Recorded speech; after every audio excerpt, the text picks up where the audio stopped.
అన్న ఎన్టీఆర్ అన్న దేవుడా సాంగ్ ఎలా అనిపించింది అన్న? సూపర్ ఉందన్న, సూపర్ ఉన్నాయి. రిలీజ్ అయిన 3 సాంగ్లు అయినా కూడా సూపర్ ఉన్నాయి.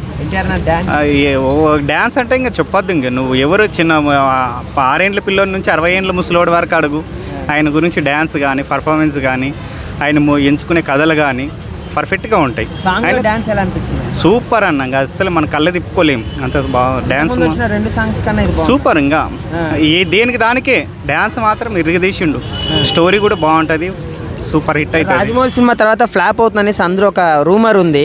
ఏ డైరెక్టర్ తీసినా ఫ్లాప్ అవుతుంది. కథ డిఫరెంట్ కథని కదా చూసేది. లాస్ట్ టైం ఆచార్యతో డిసప్పాయింట్ చేశారు కదండి. దాని కథ అదే, ఇప్పుడు దీనికనే ఇది. ఈయన ఎంచుకునే విధానం కూడా ఉంటుంది కదా.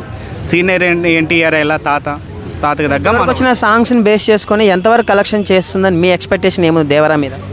ఇప్పుడు వచ్చే మూవీలోనే హైయెస్ట్ కావచ్చు అనుకుంటున్నాను. బాహుబలి కేజీఎఫ్ రికార్డ్స్ బ్రేక్ చేసే అవకాశం ఉందా? మన దాదాపుగా దగ్గరగా మనం ఇంకా బ్రేక్ చేసినా చెప్పలేము. ఇప్పుడైతే రికార్డుల బద్దలు కొడుతుంది. మొన్న అంటే మన వానాలో వరదలకి ₹1 కోటి విరాళం ఇచ్చారు కదండి, తెలంగాణకి 50 లక్షలు. ఈ రోజే చూసిన, నేను మధ్యాహ్నం చూసిన, మంచిగా అనిపించేసింది. ఇప్పుడుండే హీరోలలో ఎవరు ముందుకు రాలేదు. ఇప్పుడు ఎమ్మెల్యేలు కానీ ఎంపీలు కానీ వీళ్ళు ఎవరు వచ్చినా కూడా ఏదో నామకే వాస్తే ఇట్లా పోతున్నారు వస్తున్నారు ఫోటోజీ తీస్తున్నారు. ఆయన చేసిండు చేతుల్లో, అది పనితనం అంటారు. చేతుల్లో కానీ ఆయన ఎప్పుడైనా కానీ ప్రాబ్లం ఉంది మన ఎవరికైనా అంటే ముందుంటారు. సో ఎన్టీఆర్ గారికి కూడా సీఎం అయ్యే అవకాశం ఉందంటారా ఆంధ్రాలో కానీ తెలంగాణ? కంపల్సరీ, మీరు రాసి పెట్టుకోండి.